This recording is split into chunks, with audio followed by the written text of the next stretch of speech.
Class 10th exercise 4.1 quadratic equation NCERT book का। तो देखते हैं क्वाड्रेटिक इक्वेशन होता क्या है। तो क्वाड्रेटिक इक्वेशन से पहले हम देखते हैं क्वाड्रेटिक पॉलिनोमियल क्या होता है।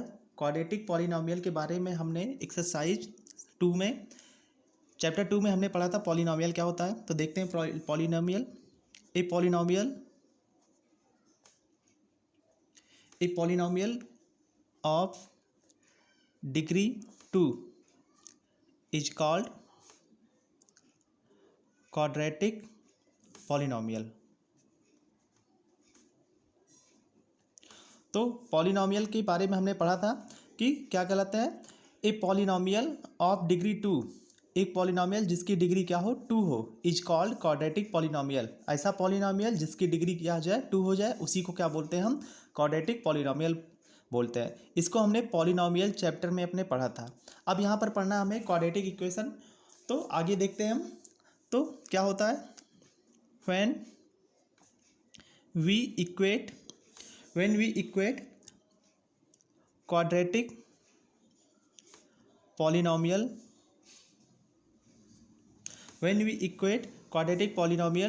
to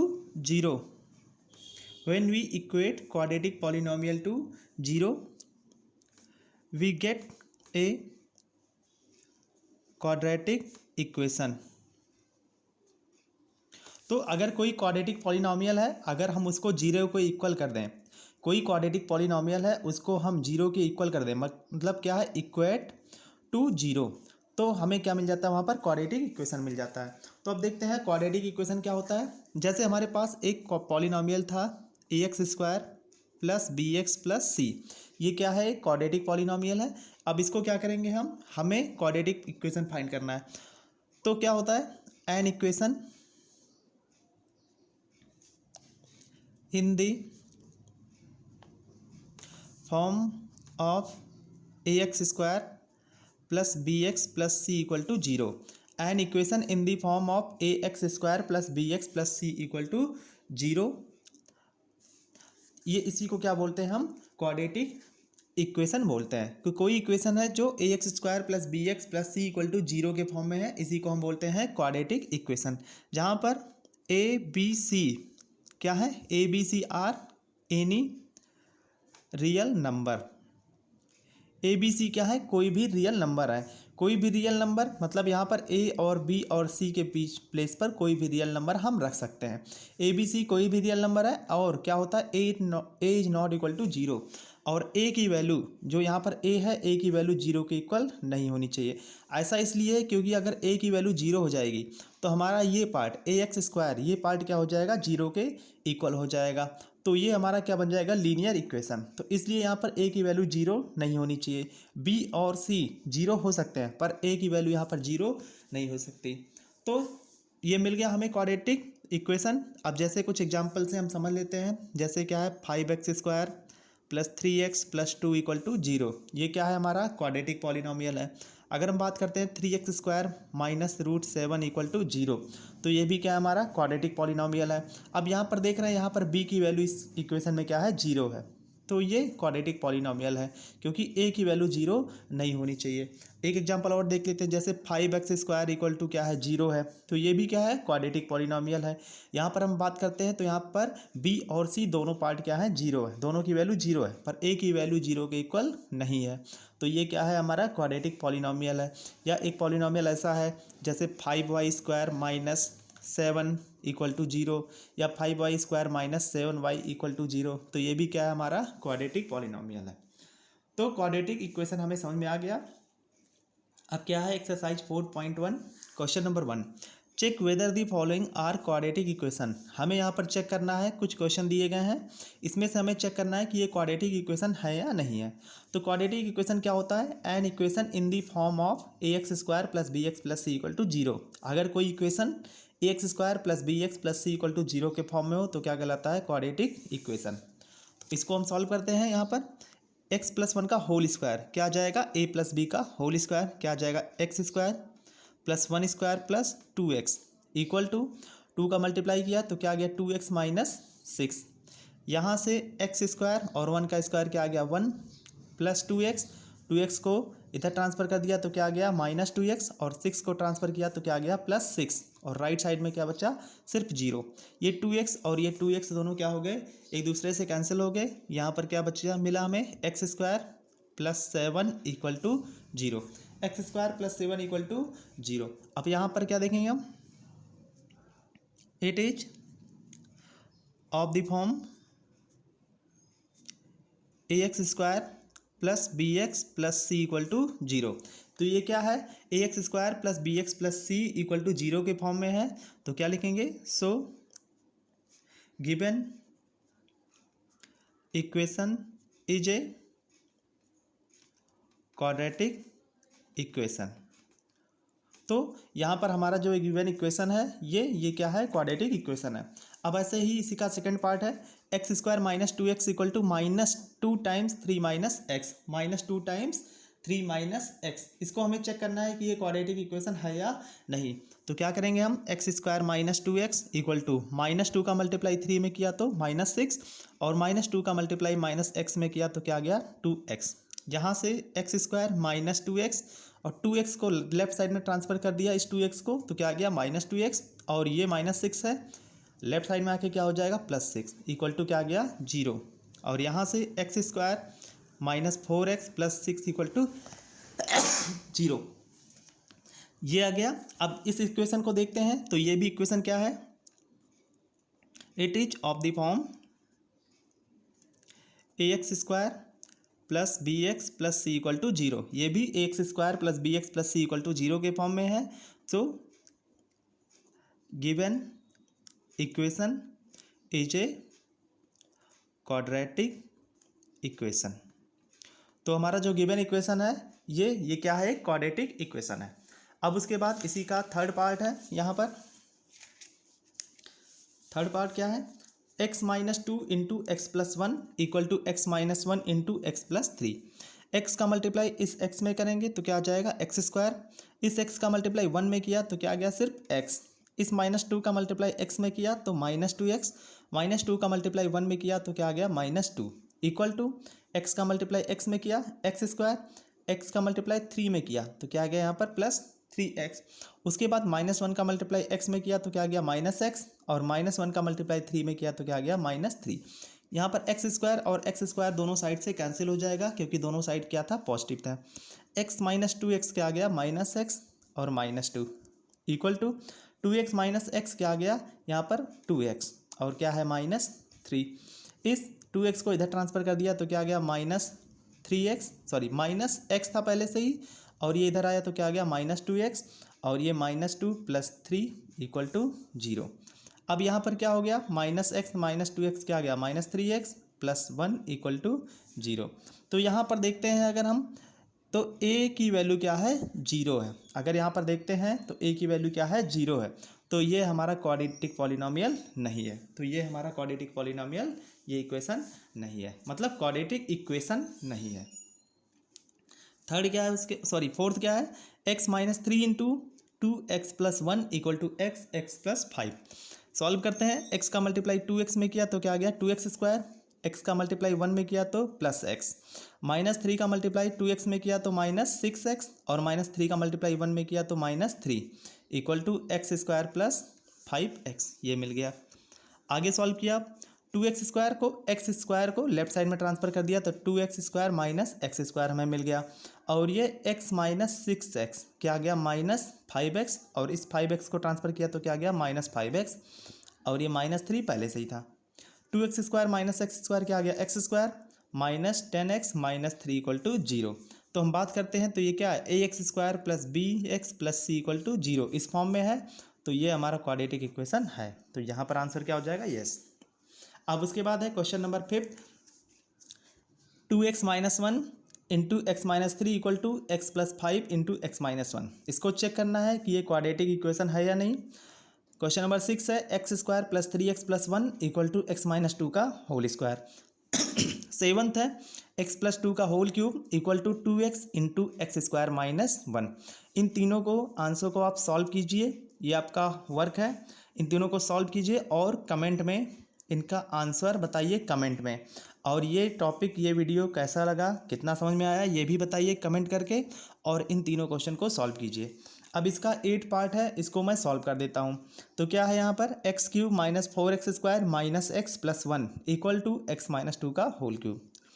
x cube minus 4x² minus x plus 1 equal to x minus 2 का होल क्यूब। तो एक्स माइनस 2 का होल क्यूब है यहाँ पर, तो क्या यूज होगा यहाँ पर, a माइनस बी का whole cube.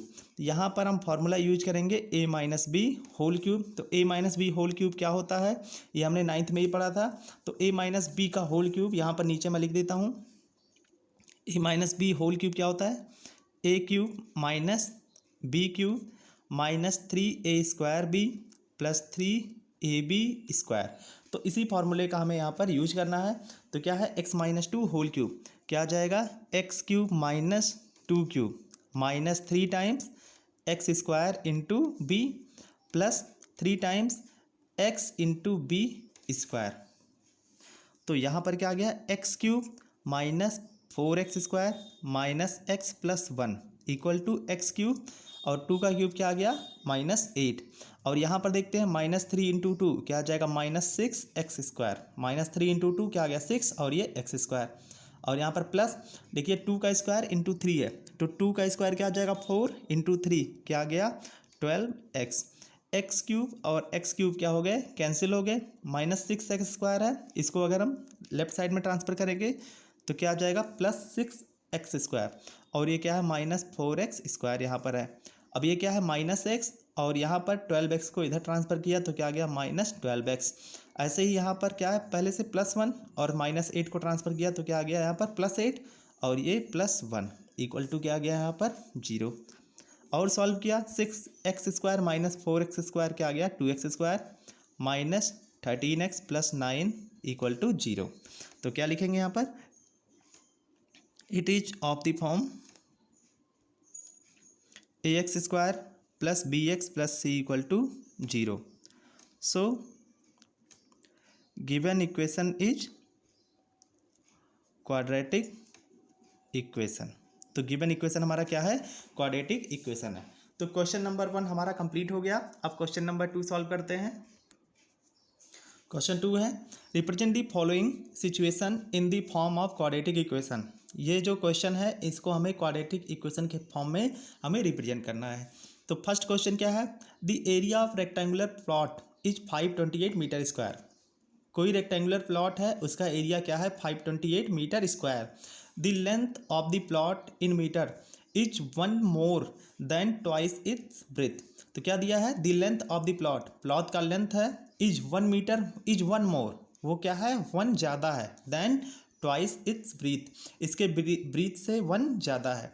We need to find the length and breadth of the plot. हमें क्या करना है, यहाँ पर लेंथ और ब्रीथ फाइंड करना है, पर लेकिन इसमें हमें क्या करना है, सिर्फ क्वाड्रेटिक इक्वेशन बनाना है। इस इक्वेशन में, इस क्वेश्चन में सिर्फ हमें क्वाड्रेटिक इक्वेशन यहाँ पर बनाना है, पूरे इक्वेशन को सॉल्व नहीं करना है। तो क्या है यहाँ पर, एक रेक्टेंगुलर प्लॉट है, ये इस तरह से मान लेते हैं, इसका ब्रीथ क्या है, x है। क्या दिया है, the area of A rectangular plot is 528। Area को हमने क्या मान लिया, a, और यहाँ पर ब्रीथ हमने क्या मान लिया, x मान लिया। तो क्या मान लिया हमने, let breadth of plot is x metre. हमने ब्रीथ यहाँ पर क्या मान लिया, x मीटर। तो अब क्या दिया है, द लेंथ, तो लेंथ हम क्या, लेंथ क्या है, l है। तो यहाँ पर देखिए ब्रीथ हमने क्या माना, x मीटर, तो b इक्वल टू क्या आ गया, x मीटर, और l मतलब लेंथ। अब देखिए लेंथ क्या दिया, the length of the plot is 1 metre more, is 1 more. 1 more का मतलब क्या हुआ, पहले तो 1 ऐड हो गया, पर किस में ऐड हुआ, देन ट्वाइस इज ब्रीथ, इसके ब्रीथ से क्या है, 1 ज़्यादा है। क्या दिया है, फिर से समझ लेते हैं, the length of the plot, length of the plot कौन है, l, इज 1 मोर, क्या है, 1 मोर मतलब 1 ज़्यादा है, किससे, देन ट्वाइस इट्स ब्रीथ, इसके ब्रीथ के ट्वाइस से 1 ज़्यादा है। तो l इक्वल टू क्या आ गया, 2x प्लस 1। अब उसके बाद क्या करना है हमें, हम जानते हैं एरिया इक्वल टू क्या होता है, l इंटू बी, और एरिया यहाँ पर क्या दिया है, एरिया दिया है 528 मीटर स्क्वायर। तो l की वैल्यू क्या है यहाँ पर, 2x प्लस 1 इंटू बी की वैल्यू हमने क्या माना है एक्स इक्वल टू क्या है 528 और यहाँ से क्या आ जाएगा 2x² plus x equal to 528 और इसको और सॉल्व किया 2x² plus x minus 528 equal to 0। तो यहाँ पर हमारा इक्वेशन बन गया 2x² plus x minus 528 equal to 0। अब क्या है यहाँ पर where x is breadth of plot of rectangular plot, जहाँ पर x क्या है ब्रीथ है। तो इससे हम x फाइंड कर लेंगे क्वाड्रेटिक इक्वेशन से, पर यहाँ पर हमें क्या करना था सिर्फ रिप्रेजेंट करना था क्वाड्रेटिक इक्वेशन में। अब उसके बाद इसी का सेकंड पार्ट है, क्या दिया है the product of two consecutive positive number is 306 we need to find the integer. दो कॉन्जिक्यूटिव, टू कॉन्जिक्यूटिव मतलब क्या हुआ क्रमागत, मतलब एक के बाद दूसरा नंबर, पॉजिटिव नंबर क्या दिया उनका product 306 we need to find the integer. तो हमें वो इंटीजर फाइंड करना है। तो क्या मान लेते हैं let two consecutive positive numbers are x and x+1। तो वो क्या है वो दोनों नंबर क्या है x और x+1 है दोनों नंबर।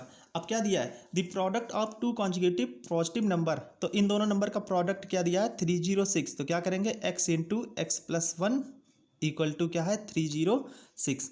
x का मल्टीप्लाई x में किया तो क्या आ गया x² और x का मल्टीप्लाई 1 में किया तो x इक्वल टू क्या आ गया 306 और यहाँ से x² plus x minus 306 equal to क्या हो जाएगा 0। तो यही हमारा क्या हो गया यहाँ पर आंसर हो गया। अब उसके बाद थर्ड क्वेश्चन है हमारे पास। थर्ड क्वेश्चन क्या है यहाँ पर इसी का, Rohan mother is 26 year old than him. Rohan की मदर की एज क्या है रोहन से 26 ईयर ज़्यादा है। The product of their age in years 3 years from now will be 360। We would like to find Rohan's present age. तो हमें क्या करना है यहाँ पर क्वेश्चन, रोहन की मदर की एज क्या है 26 ईयर ज़्यादा है किससे रोहन से। The product of their age उन दोनों के एज का प्रोडक्ट 3 ईयर फ्रॉम नाउ आज के 3 साल बाद विल बी 360। कितना होगा 360 होगा। तो हमें क्या करना है उनका रोहन का प्रेजेंट एज हमें फाइंड करना है। तो कैसे करेंगे, क्या हो गया let Rohan's present age is x year. हमने क्या मान लिया रोहन की प्रेजेंट एज क्या है x ईयर। तो क्या हो जाएगा सो रोहन्स मदर प्रेजेंट एज, यहाँ पर क्या है प्रेजेंट एज क्या मान लिया हमने, क्या हो जाएगा यहाँ पर x+26 ईयर। क्यों ऐसा क्यों हो जाएगा, क्योंकि रोहन की मदर क्या है 26 ईयर ओल्डर है किससे रोहन से। तो अगर रोहन की एज x है तो मदर की एज क्या हो जाएगी x+26। अब उसके बाद क्या दिया है product of their age in year 3 year from now आज के 3 साल बाद। तो क्या करेंगे हम 3 ईयर फ्रॉम नाउ आज के 3 साल बाद। तो आज के 3 साल बाद रोहन की एज क्या होगी, रोहन की एज अभी प्रेजेंट एज क्या थी x, तो 3 साल बाद कितनी हो जाएगी x+3 और मदर की प्रेजेंट एज कितनी थी x+26। तो क्या हो जाएगी ये x+29 कब आज के 3 साल बाद। 26 में हम क्या करेंगे 3 ऐड कर देंगे तो क्या आ जाएगा x+29। अब क्या दिया इन दोनों के 3 साल के बाद the product of their age 3 years from now will be 360। तो यहाँ पर क्या आ जाएगा x+3 into x+29 equal to 360। अब इसको हम सॉल्व कर लेंगे तो यहाँ पर क्या आ जाएगा x का मल्टीप्लाई x में किया तो क्या आ गया x², x का मल्टीप्लाई 29 में तो 29x, 3 का मल्टीप्लाई x में किया 3x और 3 का मल्टीप्लाई 29 में किया तो क्या आ गया 87 इक्वल टू क्या आ गया 360 और यहाँ से x² प्लस क्या आ जाएगा 32x plus 87 minus 360 equal to 0। अब क्या आ गया x² प्लस 32x और इन दोनों को सब्ट्रैक्ट कर दिया तो क्या आ गया -273 इक्वल टू 0। यही हमारा क्या बन गया आंसर हो गया। अब उसके बाद क्या क्वेश्चन नंबर 4 क्या है यहाँ पर, a train travels a distance of 480 kilometre. एक ट्रेन है जो ट्रेवल कर रहा है कितना 480 kilometre at a uniform speed, किसी यूनिफॉर्म स्पीड से। If the speed has been 8 kilometre per hour less, अगर स्पीड क्या हो जाए यहाँ पर 8 किलोमीटर पर आवर लेस हो जाए, then it would have taken 3 hour more, तो इसको क्या लगेंगे 3 आवर ज़्यादा लगेंगे to cover the same distance, मतलब उसी 480 किलोमीटर डिस्टेंस को कवर करने में। We need to find the speed of the train, तो हमें क्या करना है यहाँ पर ट्रेन की स्पीड फाइंड करनी है। तो क्या मान लेते हैं, let speed of the train is x kilometre per hour and time taken by train to travel is t hour, मतलब स्पीड क्या है यहाँ पर x किलोमीटर पर आवर है और उसको कितना टाइम लगता है t टाइम लगता है, t आवर लगता है उस ट्रेन को ट्रेवल करने में, कितना डिस्टेंस 480 किलोमीटर। तो यहाँ पर हम क्या लिख सकते हैं, यहाँ पर जानते हैं हम टाइम इक्वल टू क्या होता है distance upon speed, time equal to क्या होता है डिस्टेंस अपॉन स्पीड। तो टाइम हमने क्या माना है t और डिस्टेंस कितना है 480 और उसकी स्पीड कितनी है x, तो t इक्वल टू क्या हो जाएगा 480 अपॉन x, और यहाँ से हम क्या लिख सकते हैं t equal to 480 upon x, और इसको मान लिया हमने इक्वेशन नंबर फर्स्ट। अब उसके बाद क्या है, if speed of train has been 8 kilometre per hour less, अब उसके बाद क्या हो रहा है, स्पीड पहले था कितना था x था, अब क्या हो गया 8 किलोमीटर पर आवर लेस हो गया, तो स्पीड कितना हो गया x minus 8 kilometre per hour. तो इस केस में टाइम कितना लग रहा है, it would have taken 3 hour more, 3 घंटे ज़्यादा लग रहे हैं, और टाइम कितना था t, तो इस बार टाइम कितना हो जाएगा t प्लस 3 आवर, और डिस्टेंस क्या रहेगा सेम ही रहेगा 480 किलोमीटर। तो इस हिसाब से टाइम इक्वल टू क्या होता है डिस्टेंस अपॉन स्पीड, और यहाँ पर टाइम कितना है t plus 3 equal to distance कितना है 480 और स्पीड कितनी है x माइनस 8। अब क्या करेंगे इस t की वैल्यू यहाँ पर रख देंगे, तो क्या करेंगे put t equal to 480 upon x, 480 upon x यहाँ पर रख देने पर क्या आ जाएगा 480 upon x plus 3 equal to 480 upon x minus 8। अब इन दोनों से हम कुछ कॉमन कर सकते हैं, तो क्या कॉमन कर लिया हमने 3 कॉमन कर लिया, तो यहाँ पर 480 की प्लेस पर हमें क्या मिल गया, क्या जाएगा 160 अपॉन x प्लस 1, और इस 480 को क्या लिख सकते हैं 3 इंटू 160 अपॉन x माइनस 8। 3 से ये 3 क्या हो गया कैंसिल हो गया।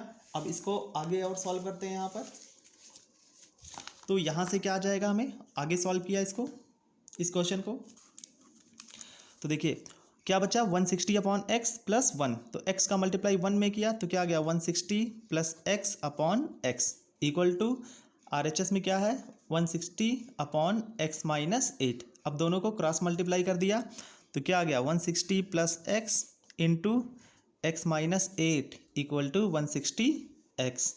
अब आगे सॉल्व किया, x का मल्टीप्लाई 160 में किया तो क्या आ गया 160 x का मल्टीप्लाई x में किया तो क्या आ गया एक्स स्क्वायर।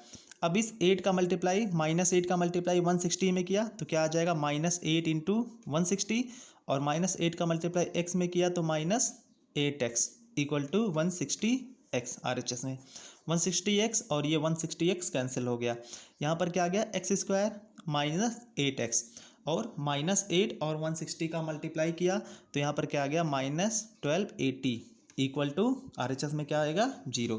तो यही क्या हो गया हमारा आंसर हो गया। इक्वेशन हमें बनाना था तो इक्वेशन क्या मिल गया x square minus 8x minus 1280 equal to 0। तो यहाँ पर तुम्हारा एक्सरसाइज 4.1 कंप्लीट हुआ। अब कमेंट करके बताओ मुझे, कमेंट करके बताइए मुझे कि ये टॉपिक आपको कितना समझ में आया।